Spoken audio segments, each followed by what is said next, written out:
Enfin, on va parler du climat, vraiment un sujet qui nous concerne tous, de la météo. On a tous remarqué que la météo était une espèce inversée en ce moment, avec ce soleil au nord, pardon, et la pluie et les orages dans le sud. Malgré cela, on a vraiment des situations très paradoxales, parce que malgré les pluies diluviennes qui se sont abattues, notamment dans le sud-ouest, il y a un état de sécheresse dans un grand nombre de départements. 68% des nappes phréatiques dans notre pays sont à un niveau inquiétant, c'est ce qu'a dit le ministre ce matin de la Transition écologique, Christophe Béchu. On va faire le point avec Sandra Chambaud, et puis ensuite on en parlera avec une économiste dans l'environnement. 2/3 des nappes phréatiques en France sont toujours sous les normales.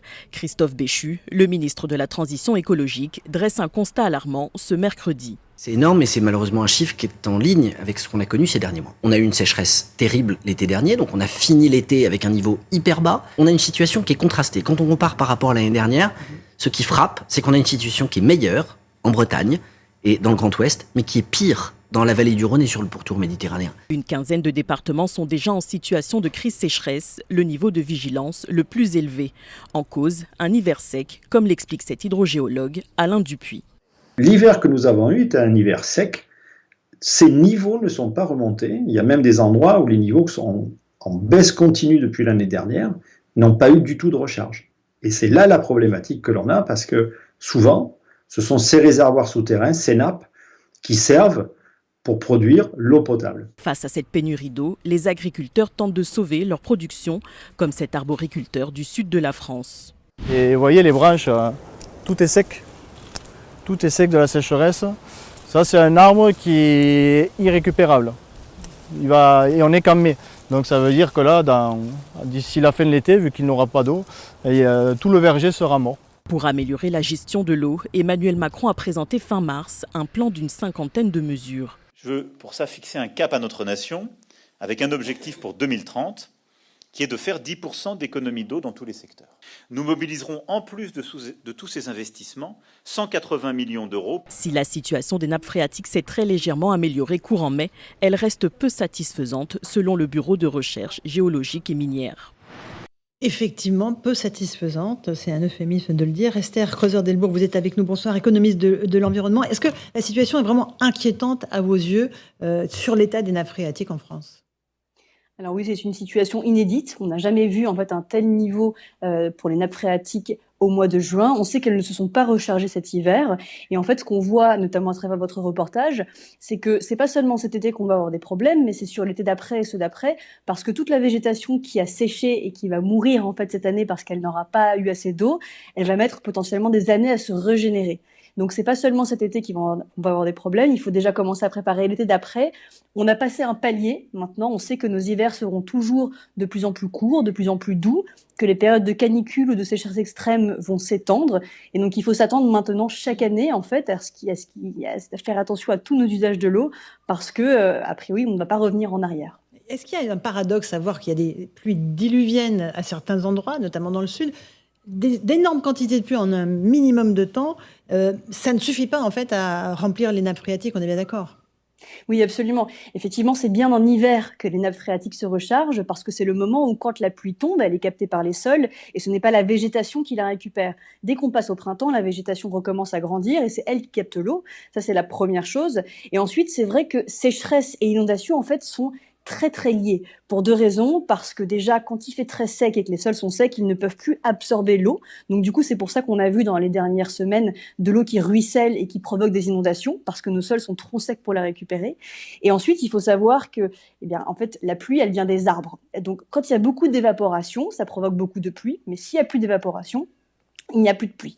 Et en général, beaucoup de sécheresse à un endroit, ça veut dire beaucoup de pluie ailleurs. Donc les deux phénomènes sont très très liés. Encore un mot de Christophe Béchu qui disait qu'il y a aussi un problème de bétonisation de l'ensemble du territoire. On construit de plus en plus de centres commerciaux, les villes s'étendent et effectivement, les surfaces bétonnées, évidemment, elles sont complètement perméables à l'eau. C'est un vrai sujet, ça ? Oui, tout à fait. Nos villes ne sont pas du tout préparées à ça. On a bétonisé parce que c'était une façon de conquérir la nature, de rendre la ville plus confortable. Mais quand on regarde aujourd'hui, si vous êtes à Paris, à Lyon ou à Marseille et que vous avez chaud, vous regardez autour de vous, il y a du béton partout qui reflète cette chaleur. Nos villes ne sont pas du tout faites, en fait, pour vivre à 35, 40 degrés l'été. Même le corps humain n'est pas fait pour s'adapter à ça. Et donc, il va falloir, ce qui prend un petit peu de temps et ce qui est un petit peu cher, il va falloir déconstruire, mettre des matériaux poreux qui peuvent absorber cette eau et la ressortir en cas de grande chaleur. Il va falloir végétaliser parce que dès que vous passez près d'un arbre ou d'un parc, vous ressentez tout de suite une fraîcheur qui est très agréable et on en a là désespérément besoin. On va en arriver à rationner l'eau. Évidemment, on pense à l'arrosage, certains endroits où il y a déjà des interdictions d'arroser. Mais est-ce qu'on peut aller plus loin? Est-ce qu'il faut rationner l'eau désormais? Alors, on est déjà dans ce cas de rationnement dans le sud de la France notamment. En fait, le rationnement, c'est un arbitrage, c'est-à-dire qui a le droit à de l'eau et à combien j'ai le droit. Évidemment, il y a toujours cette fameuse histoire on a deux eaux. Il y a l'eau qui est nécessaire pour survivre, donc l'eau pour boire, pour se laver, pour cuisiner. Celle-ci, elle est primordiale et c'est à nous qu'elle doit venir d'abord. Et après, vous avez toute l'eau économique, donc pour l'agriculture, l'industrie et autres. Et effectivement, même si on ne peut pas arrêter toute l'activité économique, c'est là que l'eau doit être rationnée. Elle doit être comptée et mesurée. Attention, je ne dis pas qu'il faut leur enlever l'eau, absolument pas. Simplement, quand on se retrouve face à des communes qui n'ont pas d'eau potable, évidemment, l'enjeu économique passe peut-être derrière celui de la survie. Donc, il va falloir arbitrer, c'est très compliqué. Ça peut se mettre en place parce qu'il y a des mesures pour faire attention. Consommer moins d'eau chez vous, sans empiéter sur votre confort, recycler l'eau, récupérer les eaux usées, récupérer les eaux de pluie, plein de choses qui font qu'en fait, la technologie et le défi de l'eau, en fait, sont vraiment à notre portée aujourd'hui. Restez avec nous, Esther Croiser-Delbourg. Je vais passer la parole à nos invités. Je vous ai vu approuver à plusieurs reprises Sabrina Medjeber, parce qu'il y a des choses de bon sens. On voit tous que l'eau manque, que ça va devenir une denrée de plus en plus rare, donc il faut faire attention. Absolument. C'est vrai que c'est une situation qui est absolument dramatique et qui va aller malheureusement de façon croissante. Et j'entendais justement concernant la question du rationnement d'eau, il me semble peut-être judicieux que la France prenne exemple sur ce que font les États dans des pays, des continents très chauds comme Israël, la Floride, le Koweït, la Jordanie, qui justement sont dans une démarche de recyclage d'eau usée pour pouvoir permettre justement d'irriguer les terres et ainsi cultiver nos besoins primaires, c'est-à-dire l'alimentation.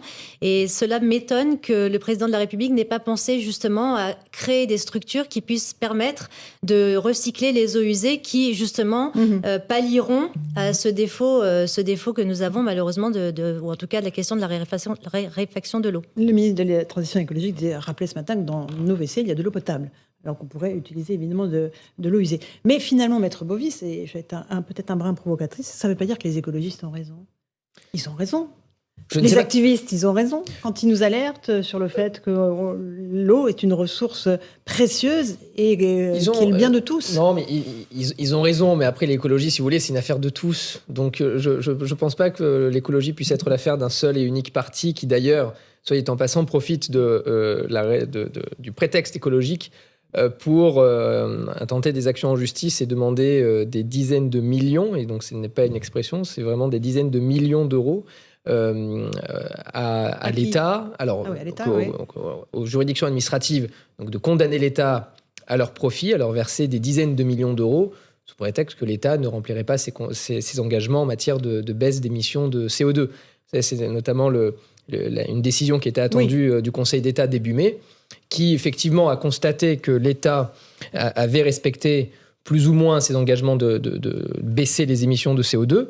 Quand je dis plus ou moins, c'est parce qu'effectivement, elles ont baissé fortement, mais parce qu'aussi il y a eu le confinement en 2020 et un peu en 2021. Et elles ont repris de plus belle en 2022 et évidemment sur le tout début de l'année 2023. Et ces associations, avec évidemment des valeurs très humanistes, très écologiques, etc., demandaient la modique somme de 50 millions d'euros par semestre de retard. Donc on se demande bien, d'ailleurs, comment l'État, devoir payer 50 millions d'euros par semestre, pourrait aussi en même temps mais je pensais plus aux actions un peu coup de poing après, sur les actions, les uns et les autres. alors après, sur les actions coup de poing, je terminerai juste là-dessus, parce que ça permettra aussi de lancer le débat. Il y a eu cette idée d'implanter des méga-bassines. Oui. Vous savez, notamment notamment Sainte-Soline, pour puiser de l'eau entre entre novembre et mars, c'est-à-dire là où l'eau est la plus abondante, pour justement permettre, durant les périodes de sécheresse, des retenues d'eau, pendant les périodes de sécheresse, notamment les agriculteurs puissent...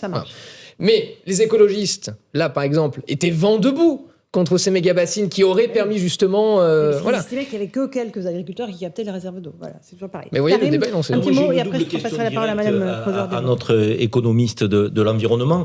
D'abord, est-ce qu'on en fait assez sur la récupération des eaux de pluie dans le sud de la France, dont je suis issu?